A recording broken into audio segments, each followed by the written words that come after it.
Good morning. Today I want to talk to you about our second summative task, making a nation source analysis. Let's have a talk about it and we'll go through it together. Now, first off, you need to download the task sheet from DAMAT. And remember, most students will use the standard version, which is just called Making a Nation Source Analysis. Those on a modified program can download the MOD task. All right, let's have a look at it. So this is the document itself, and effectively what it means is that you will have a look at a number of sources, and then you will read the questions and then answer the questions using examples from your source. This source analysis is basically focused on the experiences of non-European migrants. So it will look at the Chinese and the Afghans and the South Sea Islanders, all migrants and in some way settlers in Australia. Let's start off with the assignment sheet. In the early 1800s, Chinese migrants moved to Australia for a range of jobs: shepherds, farmers, hawkers, shopkeepers, cooks, etc., etc. During the gold rush, mining towns like Ballarat were so heavily influenced by Chinese migrants that they printed newspapers in both English and Chinese. Chinese stores, restaurants, laundries, and furniture makers all contributed to Australia's development. Let us begin. So, look at source number one. So let's go first down and have a look at it. And what do we see? Okay.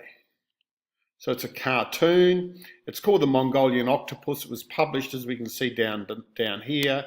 It was published in 1886. It's definitely not a flattering piece. It presents the Chinese, or it has a Chinese figure. Let's talk about what's in the image first. We have a Chinese, the face of a Chinese man in the center. It is an unattractive image. The face is long and narrow. The teeth are distended. The lips are wide, and we have the ear and the ears sticking out, and the eyes are drawn together and scrunched up. So it's a negative image of an Asian, and we know in this case it's Chinese male. Branching off from him are these tentacles. So obviously he is an octopus, or someone who is like an octopus, and coming off him are these tentacles with words written on them, and the words refer to negative aspects in society: immorality, smallpox, opium, bribery, the Fantan gangs, the criminal gangs, stealing from customs, not paying customs duty, cheap labour, and the like. And the victims of these tentacles, the people who have been caught up in it, are generally European Australians. So that's what is in the picture. Let's go to part two of the question. Why was this cartoon made? Why might it have been made? Well, I think it's quite clear that whoever made this cartoon, and this is made in the late 19th century, it was to tell people that we shouldn't allow Chinese into the country. It's an anti-Chinese cartoon, quite clearly. And you can see that because of the unattractive image that is caricature of the Chinese person in the middle, and of course the material contained in the cartoon. And if we go back up, part three says, what was the attitude of the person who created this cartoon? Clearly they were anti-Chinese. And if we have a look at the arms, the tentacles, and what is written on them, the person who created the cartoon thought that the Chinese robbed customs. In other words, when they brought objects into the country, they didn't pay duty. He or she obviously thought that they were involved in criminal gangs which intimidated people and organised robberies and attacks. He or she also believes that they bribed the police. And you can see the policeman there holding a bag of money. So he's been bribed not to do his job and to let these Chinese criminals get away with it. Opium, they brought opium into the country because they were addicted to opium, and therefore they were smoking it, and it's an addictive, a dangerous addictive drug. Ironically, it was the British who forced the Chinese to use opium in the Boxer Wars. Down here, obviously the person thinks that the Chinese are unclean or unhealthy and they spread disease. And we have smallpox and typhoid. All of these are quite unjustified. And then immorality. Now you'll notice that this tentacle shows two young and attractive women, which means that the idea is that the Chinese are immoral and they will try and corrupt young women. So it's very sexist as well because it presents women as being objects.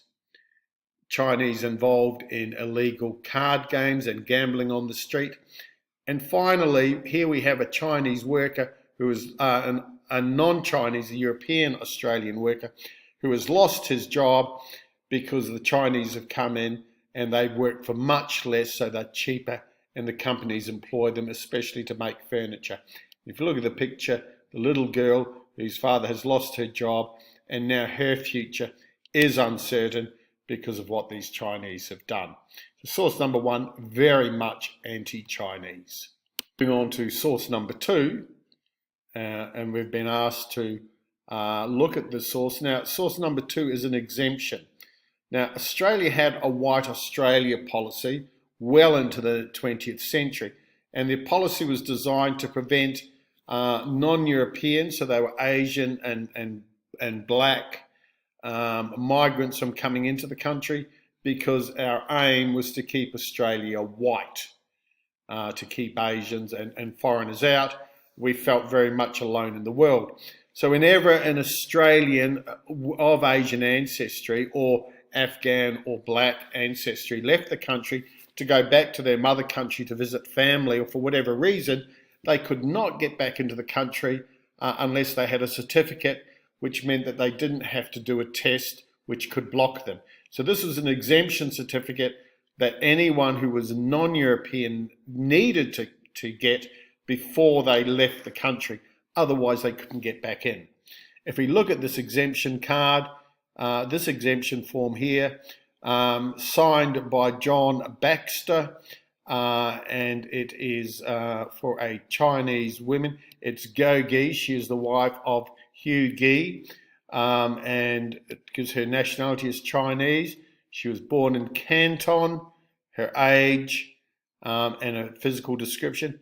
And there you see the picture of her, a front-on picture and a profile picture. So Mrs. Go Gi needed this form in order to leave the country, otherwise she would not have been able to re-enter. And on the back of it, you can see a photo of her family.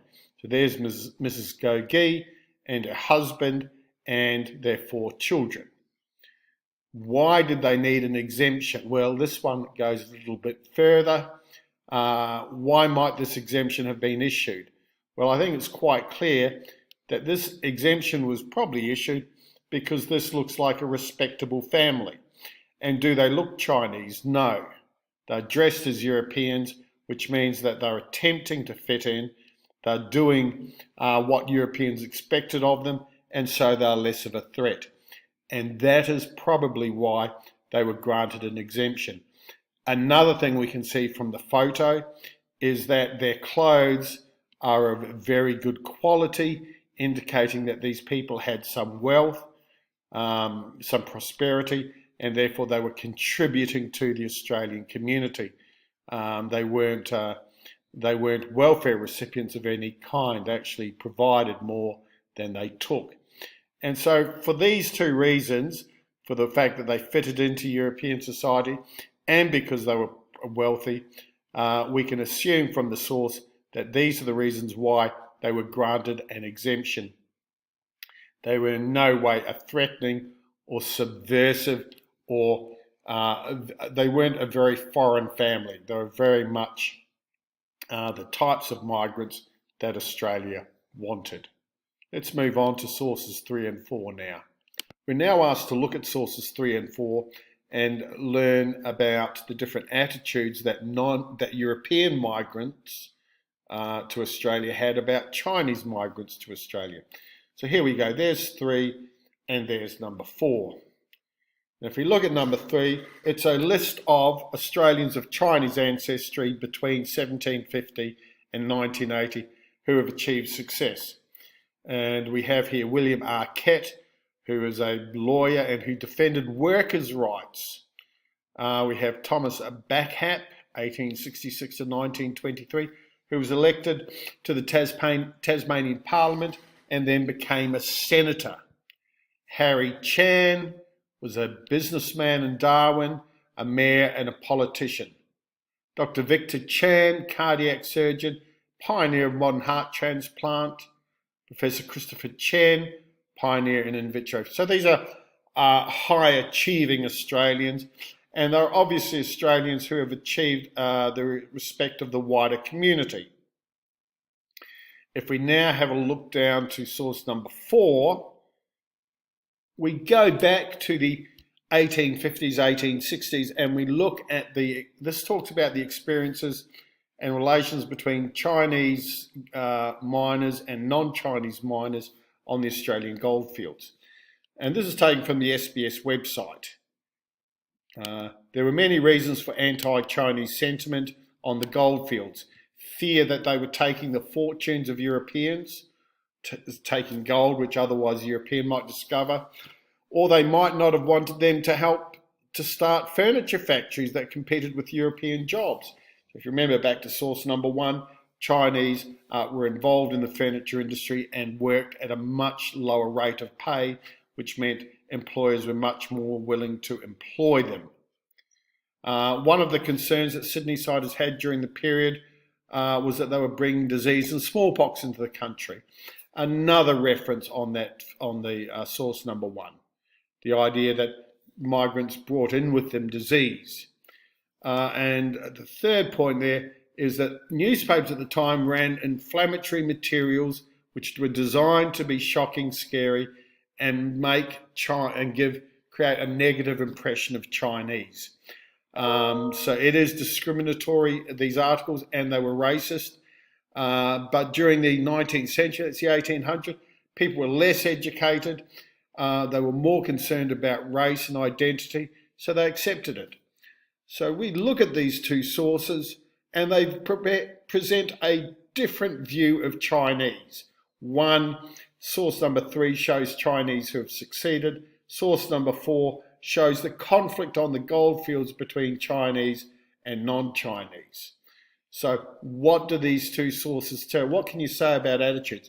Well, it's quite clear that when Chinese achieve success and when they get involved in areas that we understand, such as the law or defending workers' rights or becoming members of parliament, when they do things that non-Chinese understand, they are accepted, they are welcomed into the community, become cardiac surgeons, IVF, when they engage in programs to improve Australian childhood, when they become Lord Mayors. So source number 3 says our attitude to Chinese Australians improves when they do the sorts of things that we understand, when they share and become more like us. Source number 4 shows that we don't approve of Chinese, in fact any group, when we don't know them, when we don't understand them. So, and when we're suspicious. So if we don't understand them, we think they want to do the worst that they can to us. And you can see that here, Chinese are going to steal that one piece of gold that I've been digging for on the mine gold fields for 10 years. Or they're going to get that job in a furniture factory. And once they get that job, I won't be able to be employed because they work for half the money. Or they're going to bring disease into the country, like smallpox. Or, because I don't know them, when newspapers prepare articles that are not accurate and which are designed to shock and scare and give Chinese a bad reputation, I'm more than willing to accept them.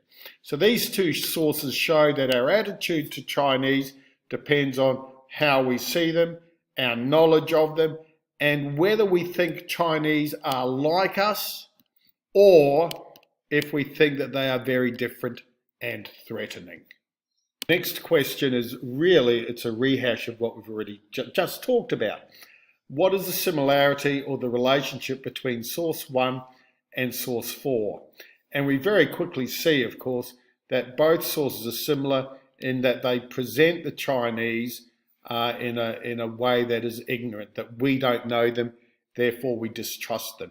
As I said earlier, source number 1 accuses the Chinese of being people who don't pay their customs duties, bribe our police, bring in drugs, bring disease and opium into the country, who will corrupt Australians and threaten our women very as if we own them, and will work for cheap labour, amongst other things, putting European Australians out of work. Now that sentiment is repeated in source number 4, which talks about the same sorts of things. Chinese working for less money, therefore putting European Australians out of work.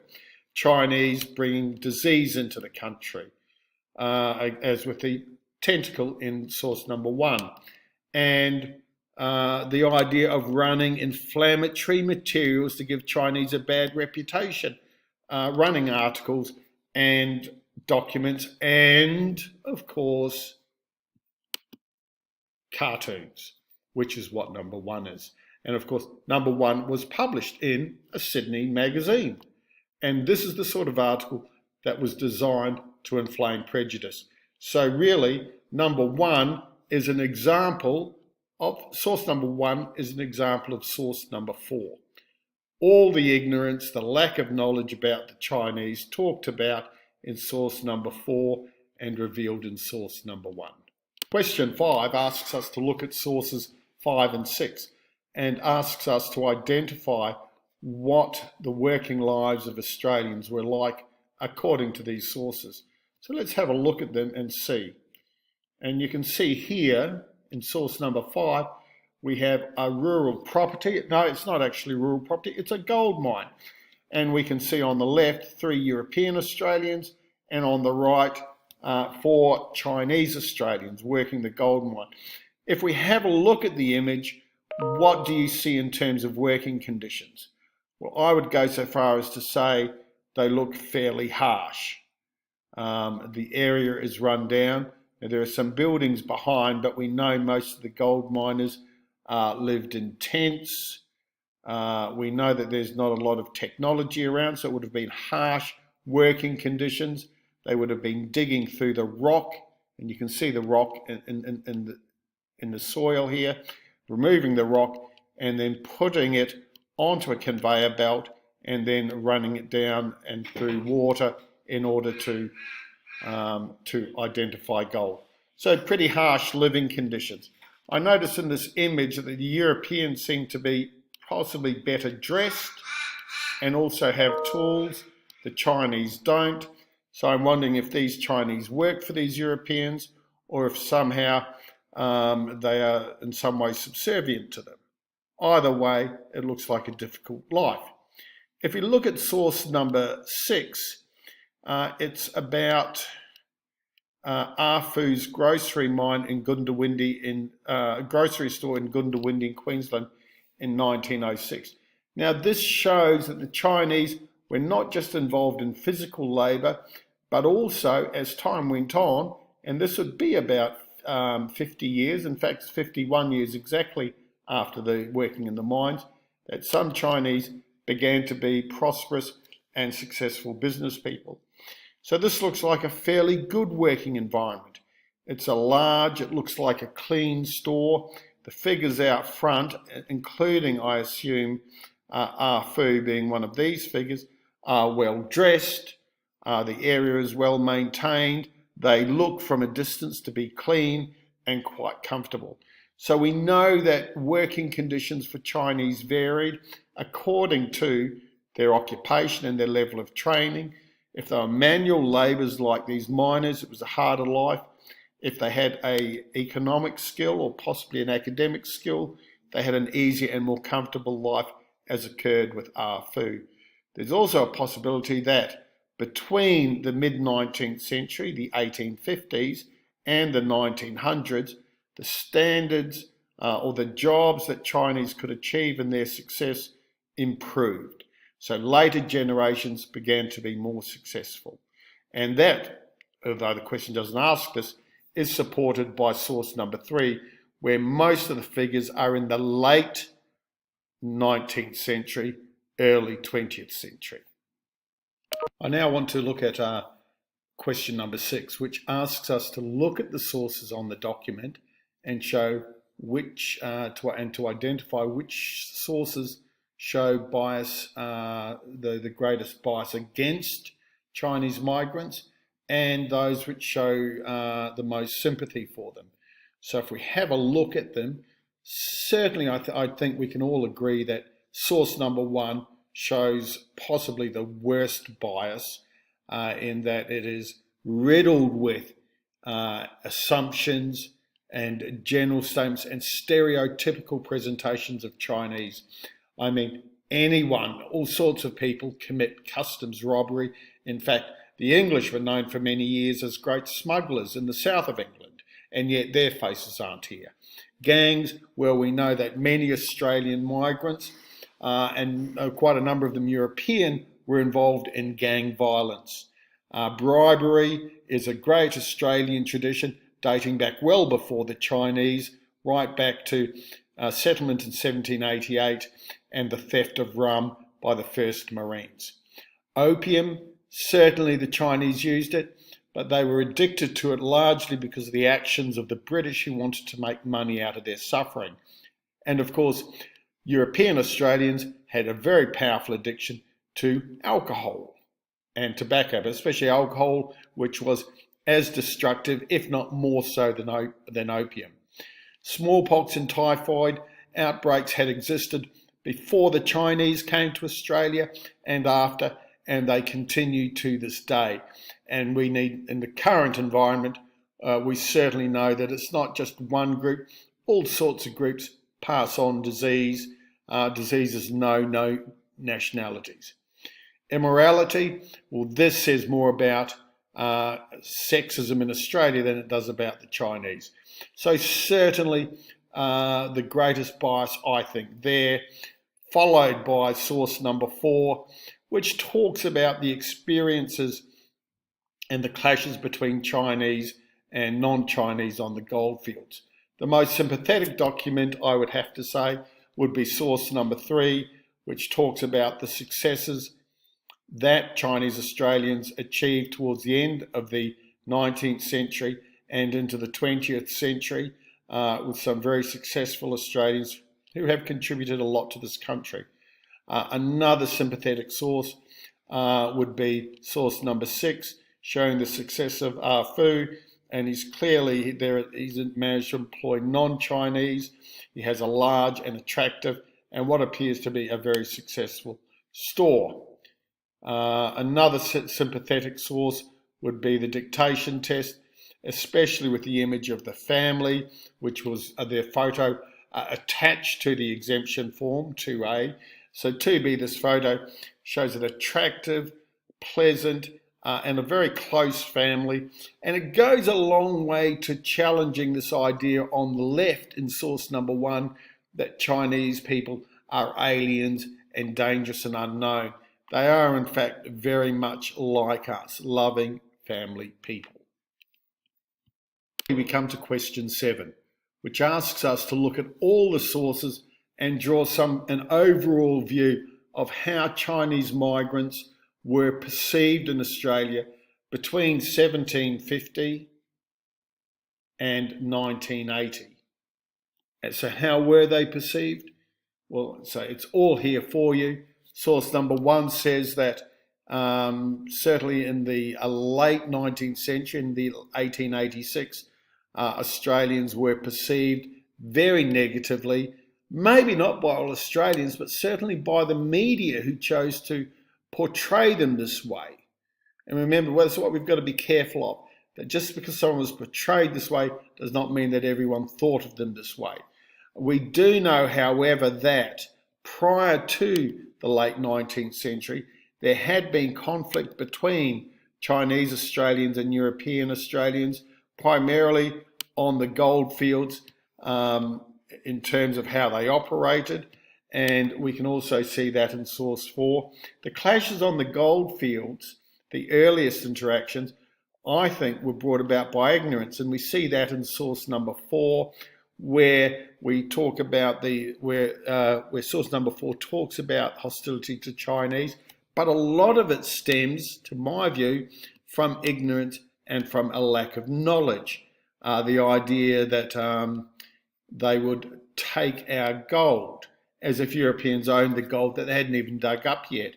A fear of them working to undercut Australians, European Australians. But there's no reason to believe that. The idea that they brought disease and smallpox into the country. Again, no evidence of that in the period.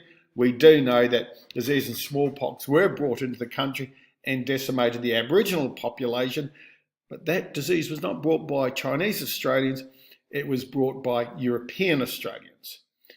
And also we know that there were inflammatory materials run by newspapers and publications. And so that, to a degree, is part of the story. Groups trying to cash in on this lack of popularity.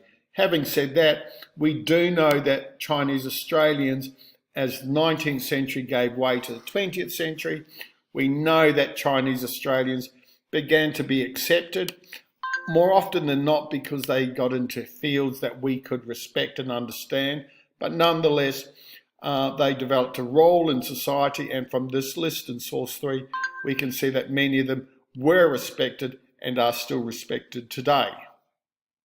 Source number 2 also, I think, tells a story of European Australians beginning to accept and appreciate non-European and Chinese Australian migrants through the granting of the dictation test exemption, so that this family didn't have to do it. But at the same time, the fact that we had the White Australia policy and we still made non-European, especially Chinese migrants, do the test says that even in 1908, which is the date of this test, we were still far from comfortable with non-European migrants, especially Chinese. And in fact, it's really the story of the 20th century. We can see in 1906 that from 1900 the situation improves, but the White Australia policy, the situation improves from 1900 because of source 3 and because source 6 shows us the commercial success that some Chinese managed to achieve in the country. And therefore, when they achieved success, they achieved acceptance. But the White Australia policy stuck around. Thank you. I hope this has helped you in the preparation of your responses to this source analysis.